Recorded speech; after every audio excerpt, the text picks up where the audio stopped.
Every 40 seconds, somewhere in the world, someone hears three words that change everything. You have cancer. Right now, as you're watching this, someone just listened to those words.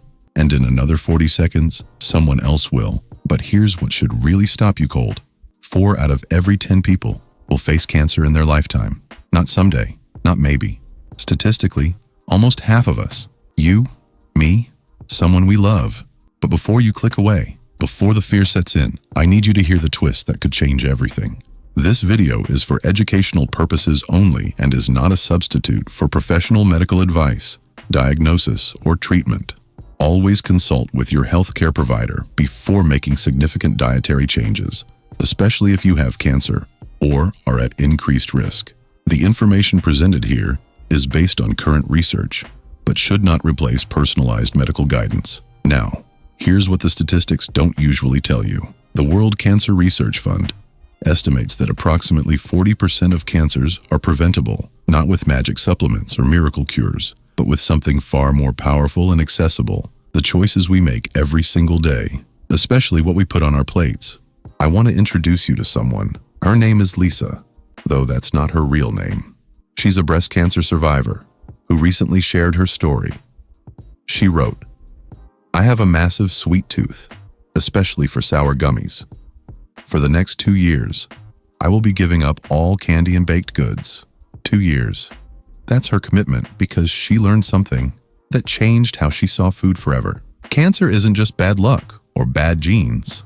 Yes, genetics matter, but they're only part of the story. Cancer is also a metabolic disease, an immune system failure, a problem of fuel, signals, inflammation, and blood supply. Think of a cancer cell like a broken engine that doesn't run clean. It runs hungry, and it needs 4 specific things to survive: sugar for fuel, growth signals from hormones like insulin, chronic inflammation that weakens our defenses, and a blood supply built through new vessels that feed its growth. Here's the uncomfortable truth that nobody wants to say out loud: many everyday foods, foods marketed as usual, foods even labeled as healthy, quietly support all 4 of these mechanisms. Let me tell you about another person, Idris. His grandmother died of cancer at 55, a vegetarian who loved sweet things, a little overweight, gone too soon. The doctor told his mother something that haunted the family: don't follow the same patterns, keep your weight in check. Last year, as his mother approached the same age, the fear became real. But instead of surrendering to fate, she made a choice. She completely changed her lifestyle, started paying attention to what she ate, and began working out. She just turned 57, and she says she's never felt better in her life. That's not just a weight story. It's a story about taking back control. Let's talk about what cancer loves most: sugar.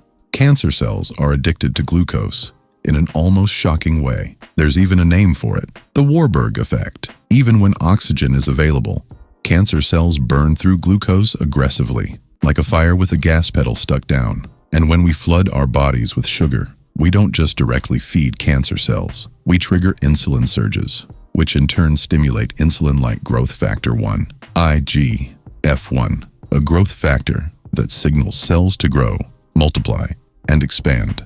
Cancer cells often have up to 6 times more insulin receptors than normal cells. They hear that growth message louder than anything else in your body.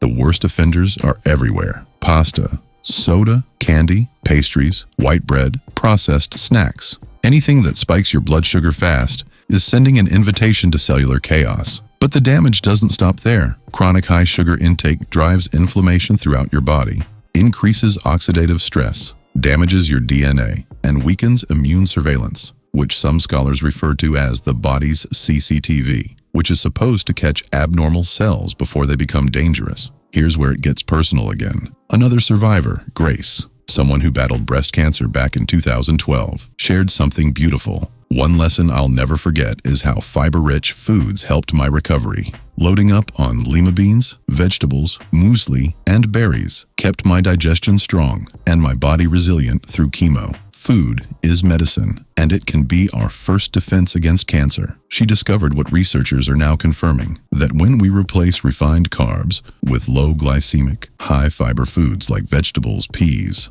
lentils, and berries, we're not just eating differently. We're changing the entire metabolic environment in our bodies. But sugar isn't the only silent threat.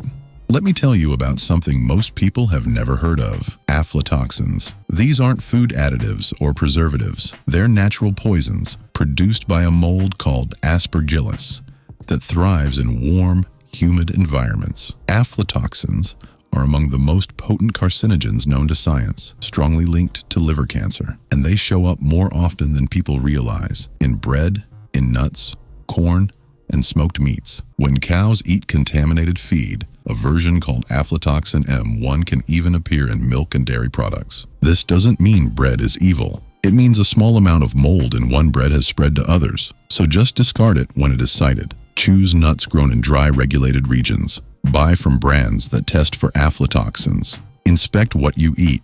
Avoid anything that looks shriveled, moldy, discolored, or tastes bitter. Don't store this food indefinitely. Consume it by the purchase date. Roasting in refrigerators help reduce aflatoxins, but don't eliminate them. Then there are processed and red meats. However, this topic is controversial, and the evidence is primarily observational rather than absolute proof. But the mechanisms are worth understanding. Processed meats contain nitrites that can form nitrosamines, which are known carcinogens. High-heat cooking methods, such as frying, generate polycyclic aromatic compounds linked to DNA damage. And there's something else. More meat often means less fiber, and fiber protects your gut. The message here isn't fear, it's balance. You don't need to eliminate red meat, but limit processed meats like bacon, sausages, hot dogs, and deli meats. Keep red meat portions moderate. Pair them with fiber every single time, and choose gentler cooking methods like stewing, baking, or slow cooking. Now let's talk about something that might surprise you: alcohol. Since the late 80s, alcohol has been classified as a Group 1 carcinogen, the same category as tobacco and current day's sitting. It's linked to cancers of the mouth, throat, esophagus, liver, breast, and colon. When you drink alcohol, it breaks down into acetaldehyde, a compound that directly damages DNA.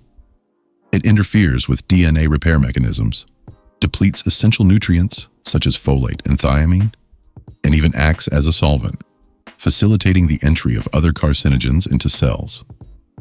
The simplest, clearest message: less is better, none is best.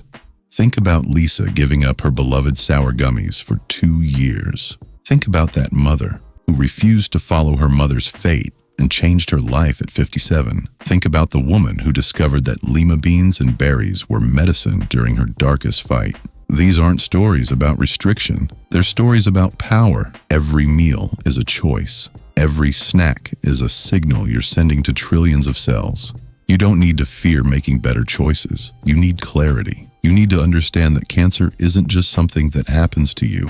It's something that grows in an environment, and you have more control over that environment than you might think. So, where does this leave us? 4 categories of foods, 4 primary mechanisms: sugar and refined carbs fuel cancer and amplify growth signals. Aflatoxin-contaminated foods introduce potent carcinogens. Processed and excessive red meat adds chemical and inflammatory stress. Alcohol directly damages DNA and weakens repair. But this isn't about creating a list of forbidden foods that makes you feel helpless. This is about understanding leverage, lower insulin, and IGF-1 by minimizing sugar and refined carbs. Choose clean, well-sourced nuts and regulated dairy. Limit processed meats and moderate red meat while prioritizing fiber. Reduce or eliminate alcohol. You're not pursuing perfection. You're starving what shouldn't grow and feeding what keeps you resilient. The next time you reach for something sweet, the next time you're deciding what to put on your plate, remember, you're not just feeding your hunger, you're feeding your future. And now you know precisely what that means. If this video opened your eyes and provided something helpful or powerful, please subscribe. Knowledge like this, shared with people who need it, might save a life. Maybe even me or you. Leave a comment indicating your wins. Share this with someone who needs to hear it. And remember, knowledge is power, but only if you apply it. You have everything you need right now to start eating and eliminating some food safely.